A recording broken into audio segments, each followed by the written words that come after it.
जैसे कि आप सबको पता है कि अभी लॉकडाउन चल रहा है, तो इसीलिए जो भी एनसीईआरटी का कोर्स है मैथ्स का और साइंस का क्लास 10th के लिए, वो मैं अपने घर से ही शुरू कर रहा हूँ पढ़ाना। तो जो भी बच्चे अगर पढ़ना चाहें, अपना कोर्स कवर करना चाहते हैं पूरी एनसीईआरटी, तो वो आसानी से कवर कर सकते हैं, है ना। तो जैसे कि मैं कोचिंग क्लासेस लेता हूँ, आप सबको पता है, कोचिंग पे पढ़ाता हूँ, मैथ्स और साइंस पूरा कवर कराता हूँ, फुल एनसीईआरटी कराता हूँ, आरडी शर्मा कराता हूँ, मैथ्स में, साइंस में डिफरेंट टाइप के सैम्पल पेपर सारी चीज़ें कराता हूँ। तो आज मैं मैथ्स का स्टार्ट कर रहा हूँ। अपन अल्टरनेट क्लासेस लेंगे, 3 दिन मैथ्स और 3 दिन साइंस के साथ, है ना। तो आज मैं मैथ्स का पॉलिनोमियल चैप्टर से स्टार्ट करूँगा कोर्स। तो आप यहाँ पूरा चैप्टर जैसे मैं कोचिंग पे पढ़ाता हूँ वैसे ही आप पूरा समझ सकते हैं, और मेरे से मैं आपको लिंक शेयर कर दूँगा, सारी चीज़ें सब कर दूँगा। उससे आप मेरे को जो भी आपका डाउट है तो आप घर बैठ के पूरा कोर्स कवर आसानी से कर सकते हैं, है ना। तो मैं स्टार्ट करता हूँ आज का। मेरा पहला टॉपिक जो मैं स्टार्ट करने जा रहा हूँ वो है पॉलिनोमियल। कौन सा? पॉलिनोमियल, है ना। ठीक है, तो पॉलिनोमियल के बारे में मैं थोड़ा आपको बता दूं कि पॉलिनोमियल क्या होता है। पॉलिनोमियल पढ़ने के लिए हमें कुछ बेसिक चीज़ों के बारे में पहले हमें थोड़ा पता होना चाहिए, तो वो मैं आपको थोड़ा बता देता हूँ। जैसे कि सबसे पहले हम इक्वेशन के बारे में समझेंगे। किसके बारे में समझेंगे? इक्वेशन के, है ना। कुछ बच्चे छोटी क्लासेस में जो अच्छे से पढ़ के आते हैं रेगुलर, तो वो इस चीज़ को अच्छे से जानते हैं, बट फिर भी मैं एक बार बता देता हूँ आप लोगों को। इक्वेशन क्या होता है? Variable with equality is known as equation, है ना। ये तो सिंपल डेफिनेशन हो गई, बट मैं आपको इसका एग्जांपल से समझाता हूँ। जैसे कि मैंने लिखा x इज इक्वल्स टू 1, या मैंने लिखा x बराबर 1, तो हमें पता है ये x जो है वो यहाँ पे वेरिएबल है। क्या है? वेरिएबल, है ना। तो जब भी कभी कोई वेरिएबल इक्वलिटी के साथ आता है तो उसको हम क्या बोलते हैं? इक्वेशन बोलते हैं। ये मैं आपको क्यों बता रहा हूँ, या अभी आपको आगे पता चलेगा। तो उसको हम क्या बोलते हैं? इक्वेशन बोलते हैं। अब मैं आपको एक चीज बताऊँ, ये जो वेरिएबल है, वेरिएबल में इसकी जो हाईएस्ट पावर है वो कितनी है? 1। तो हम वेरिएबल की पावर को अगर मैं कंपेयर करूं, पावर को पावर भी बोलते हैं हम, इंडेक्स भी बोलते हैं, है ना। तो बहुत सारे नाम होते हैं इसके, डिग्री भी बोलते हैं। तो पावर जो है, कभी भी किसी इक्वेशन की हाईएस्ट पावर अगर 1 होती है तो उस इक्वेशन को हम क्या कहते हैं? Linear equation. क्या कहते हैं? लीनियर इक्वेशन, है ना। अब थोड़ा सा और आगे बढ़ता हूँ। देखो एक और एग्जांपल लेता हूँ, x² + 2x + 3 = 0। तो इधर जो इक्वेशन है मेरे पास, उसमें वेरिएबल क्या है हमारे पास? x, और इस वेरिएबल x की हाईएस्ट पावर कितनी है? 2।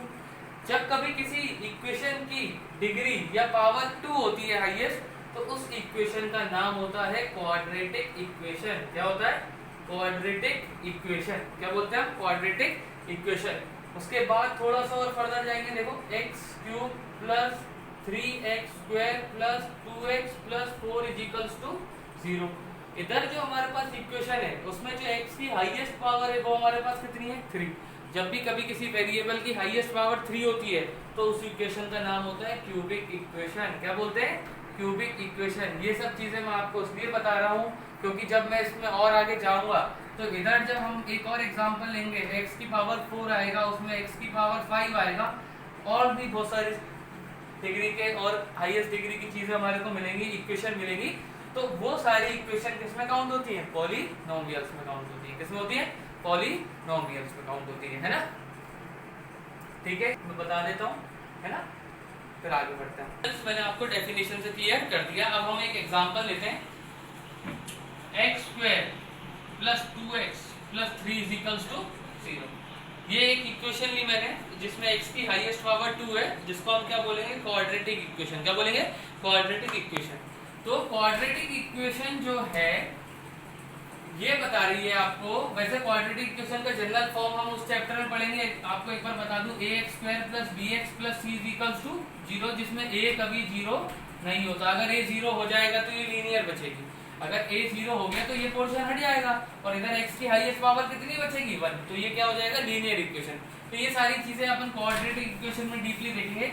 अभी आप ये समझिए कि x² + 2x + 3 जो हमारे पास क्वाड्रेटिक इक्वेशन है, इसमें x की पावर हाईएस्ट जो है जो कि 2 है। तो याद रखो, जिस इक्वेशन की जितनी हाईएस्ट पावर होती है उसके उतने ही रूट्स होते हैं। इसका और हम ये कह सकते हैं उसमें उतनी x की वैल्यू होती है।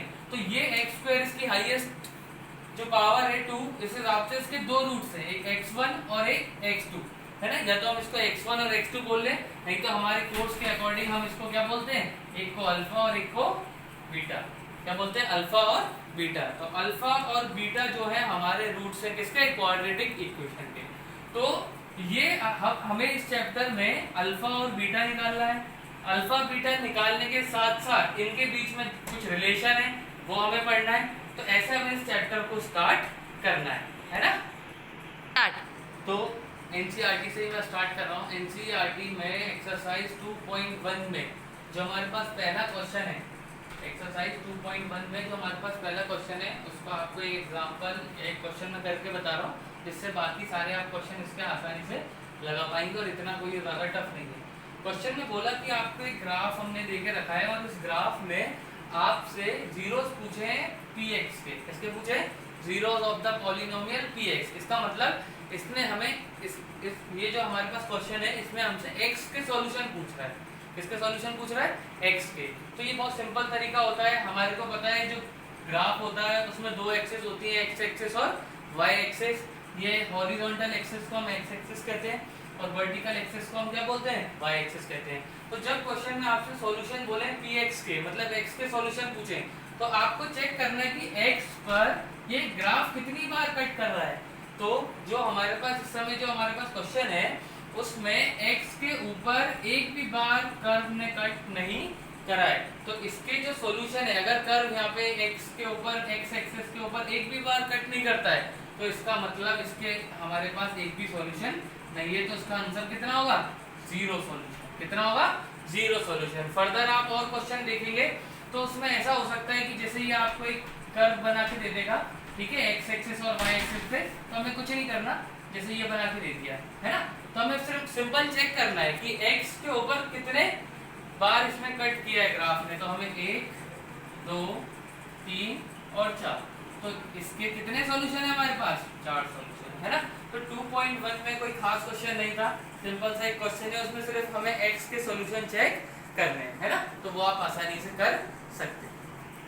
जैसे कि ग्राफ वाला क्वेश्चन हमने कवर कर लिया है, अब हम आगे बढ़ते हैं। अब आपको जो क्वेश्चन मिलेंगे, जो आगे मिलेंगे, वहां से इंपॉर्टेंट ये पूरा चैप्टर स्टार्ट होता है और मैं आपको उसका पूरा बेसिक तरीके से बता दूंगा कि क्वेश्चन को कैसे सॉल्व करना है, कितने तरीके से सॉल्व करना है, और जो भी इसमें पूछा जाएगा वो पूरा प्रॉपर एक्सप्लेन कर दूंगा। आप सारे क्वेश्चन आसानी से लगा सकते हो, है ना। और बीच में कुछ मैं डिफिकल्ट क्वेश्चन भी लूंगा, आर डी शर्मा के या अदर बुक्स के लूंगा, तो वो सारे क्वेश्चन आपकी हेल्प करेगा चीजों को समझने में।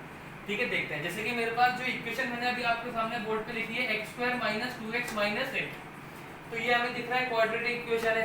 मैंने बता ही दिया पहले, आपका बोलोगे सर आपने बता दिया x की हाईएस्ट पावर 2 है, तो ये क्वाड्रेटिक इक्वेशन है, इसमें इसके दो रूट्स होंगे। सर आपने उसको बताया था, एक को हम अल्फा बोलेंगे और एक को हम क्या बोलेंगे, beta.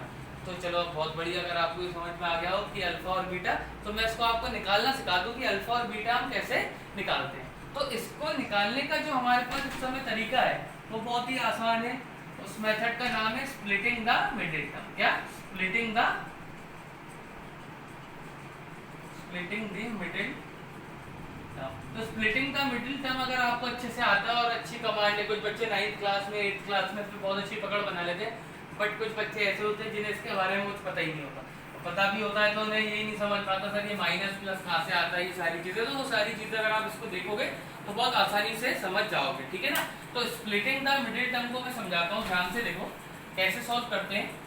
x² - 2x - 8 is equals to क्या लिखा है, 0। x² - 2x - 8 is equals to क्या लिखा है, 0। सबसे पहले क्या देखा जाता है, x² का जो कोफिशिएंट है। अब इधर x² का हमें कोई कोफिशिएंट नहीं दिख रहा है, तो हम इसको क्या अज्यूम करेंगे, 1। क्या करेंगे, 1। तो x² का कोफिशिएंट फर्स्ट टर्म और लास्ट टर्म इसका हम मल्टीप्लाई करते हैं, तो 1 × 8 कितना हो गया, 8, है ना। स्प्लिटिंग द मिडिल टर्म का मतलब क्या है, पहले और आखिरी टर्म की मदद से बीच वाले टर्म को क्या करना, स्प्लिट करना, तोड़ना, जिससे हम उसके रूट्स आसानी से वेरीफाई कर सके। तो 1 हो गया और 8 हो गया, 1 × 8 कितना होता है, 8। अब आप दो नंबर ऐसा सोचिए जिसका मल्टीप्लाई करने पे तो कितना है, 8 आए, और प्लस माइनस करने पे कितना है, 2 आए। तो इस चीज को समझना थोड़ा डिफिकल्ट होता है, तो इसका भी मेरे पास बहुत आसान तरीका है जिसको मैं आपको आसानी से बताऊंगा, ध्यान से देखना। 1 × 8 कितना होता है, 8। ये तो हम कर लेंगे x² का कोफिशिएंट और लास्ट वाले का मल्टीप्लाई। उसके बाद सबसे आसान तरीका है, भले नंबर छोटा हो चाहे बड़ा, अगर आपको दिक्कत आती है तो आप सबसे अच्छा काम क्या कर रहे हो, एलसीएम लेना। एलसीएम 2 4 जार कितना होता है 8, 2 2 जार 4, 2 1 जार, तो एलसीएम लेने पे मुझे क्या मिला 2 इंटू 2 इंटू 2। अब देखो ये जो मेरे को मिला है इससे मैं दिमाग लगाऊंगा। देखो 2 2 जार कितना होता है 4, 2 2 जार कितना होता है 4, 4 2 जार कितना होता है 8, और 4 माइनस 2 कितना होता है, मैंने कहा ना मुझे ऐसे नंबर चाहिए थे जिसका मल्टीप्लाई करने पे कितना है 8 और प्लस और माइनस करने पे कितना है 2, तो वो मेरे को आसानी से एलसीएम से मिल गया। इसको आप आसान 1-2 मिनट देख सकते हो, तो जिससे आप समझोगे फिर मैं इसको आगे बढ़ाऊंगा। तो आगे इसको कैसे सॉल्व करेंगे ध्यान से देखो। एक्स स्क्वायर जो लिखा है, जो आगे वाला टर्म होता है उसको ऐसे लिखे रहने दो, उसके बाद जो साइन है उसको भी एज इट इज लिखो, सिंपल ब्रैकेट लगा के इस 2 को मैंने क्या तोड़ा है 4 माइनस 2, इसमें ब्रेक करा है 4 माइनस 2, पीछे हमारे पास एक वेरिएबल है x minus 8 is equals to 0, है ना। इसके आगे देखो एक्स स्क्वायर लिखा माइनस 4 इंटू एक्स माइनस का 4x minus minus plus 2 into x 2x minus 8 is equals to 0। यहाँ तक समझ में आया। उसके बाद नेक्स्ट स्टेप देखो, नेक्स्ट स्टेप में क्या करना है, हमें पेयर बनाने हैं। ये पेयर दो यहाँ पेयर बन गए, यहाँ पर इन दोनों के पेयर बन गए, है ना। इन दोनों में हमारे पास क्या कॉमन है, x कॉमन है, क्या x, तो ब्रैकेट में क्या लिखा x माइनस 4, इन दोनों में क्या कॉमन है 2 कॉमन आ रहा है, तो ब्रैकेट में x minus 4 is equals to 0।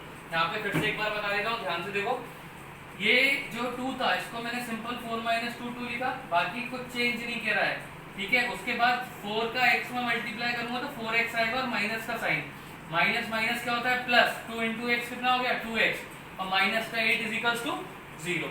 उसके बाद सिंपल पेयर बनाने, पेयर बनाने के बाद हमें उसमें से क्या निकालना है कॉमन। अब जैसे इन दोनों में से x कॉमन था, तो x जब यहाँ बाहर आया तो 2x में से एक x अंदर बचा, और इसमें 4x में से x बाहर आ गया तो खाली क्या बचा 4।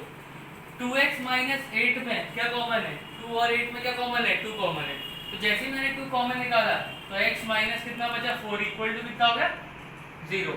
तो अब क्या हुआ x माइनस 4 दोनों में से कॉमन आ रहा है, वो मैंने बाहर ले लिया, यहाँ x बचा और यहाँ प्लस का क्या बचा 2 इज इक्वल्स टू 0, है ना। इसके आगे देखा मैं, बस स्प्लिटिंग का मिडिल टर्म आप अच्छे से कर लो, आप अल्फा बीटा निकालना सीख जाओ। तो x माइनस 4 कॉमन ये ले लिया था, x प्लस 2 ये बचा। अब x माइनस 4 इक्वल टू 0 रखूंगा तो x की वैल्यू यहाँ से कितनी आ गई 4, यहाँ पर x प्लस 2 को 0 के बराबर रखेंगे तो x की वैल्यू कितनी आ गई माइनस 2, तो ये हमारे पास अल्फा कितना आ गया 4 और बीटा कितना आ गया माइनस का 2। ये चीज समझ में आई अच्छे से। तो हमने ये क्वेश्चन था इसमें दो चीजें फाइंड कर ली, अल्फा फाइंड हो गया मेरे पास और क्या हो गया बीटा। अच्छा क्वेश्चन ये पूरा नहीं था, क्वेश्चन में था find the zeros of the following quadratic polynomial and verify the relationship between them। तो जो रिलेशनशिप की बात है, अल्फा और बीटा निकलने के बाद इनके बीच में दो रिलेशन है, वो दोनों रिलेशन आपको समझा दे रहा हूँ, ध्यान से देखो। पहला रिलेशन है सम ऑफ द जीरोस, क्या है सम ऑफ द जीरोस, है ना। सम ऑफ द जीरोस का मतलब क्या है, सम ऑफ द जीरोस बोलो या सम ऑफ द रूट्स बोल दो, सम का मतलब क्या होता है प्लस, मतलब अल्फा प्लस बीटा, है ना। क्या होता है अल्फा प्लस बीटा, तो अल्फा मेरे पास कितना है 4 और बीटा कितना है मेरे पास माइनस का 2, तो 4 माइनस 2 कितना आ गया रिलेशन, आई बार समझ में। जो सेकंड रिलेशन है वो मेरे पास क्या है प्रोडक्ट ऑफ दी जीरोस, क्या है प्रोडक्ट ऑफ दी जीरोस, ध्यान से देखिए product of the zeros, product का मतलब क्या होता है मल्टीप्लाई, तो alpha into beta 4 into minus का 2 कितना माइनस का। तो ये हमारे पास कंप्लीट क्वेश्चन है, इसका सिंपल से रूट्स निकालने हैं अल्फा और बीटा, उनके बीच में दोनों रिलेशन है sum of the zeros and product of the zeros. हालांकि इन दोनों के क्या बोलते हैं डायरेक्ट तरीका भी है निकालने का, बट जब भी क्वेश्चन क्वाड्रेटिक इक्वेशन में लिखा आता है और लिखा आता है फाइंड द जीरोस, तो हमें स्प्लिटिंग से ही इसको सॉल्व करना होता है। चलो आगे नेक्स्ट क्वेश्चन हम इसका करते हैं, है ना। चलिए नेक्स्ट क्वेश्चन लेकर आया हूं मैं। वो जो पहला क्वेश्चन था उसमें हमें कंप्लीट क्वाड्रेटिक इक्वेशन दी थी और उसके रूट्स भी हमने निकालने सीखे और उसको हमने आगे भी सॉल्व करा। अब एक आपके सामने नया क्वेश्चन आया है। अब इस क्वेश्चन में क्या चेंज है कि क्वाड्रेटिक इक्वेशन का जो जनरल फॉर्म या स्टैंडर्ड फॉर्म होता है वो होता है ax square plus bx plus c is equals to 0, but इसमें स्क्वायर वाली टर्म है, एक्स स्क्वायर वाली टर्म है, एक्स वाली टर्म है, बट कांस्टेंट टर्म नहीं है। तो इस टाइप के क्वेश्चन को भी आप देख लो कैसे सॉल्व करते हैं। तो बहुत आसान तरीका होता है, ध्यान से देखना। 4u² प्लस 8u लिखा इक्वल टू क्या ले लिया 0। अब ये देखो दोनों में से कॉमन क्या आ रहा है, 4 कॉमन आ रहा है, तो 4 से 8 भी डिविजिबल है और 4 तो है और u भी दोनों में कॉमन आ रहा है। तो क्या ले लिया हमने, 4u क्या ले लिया, कॉमन ले लिया।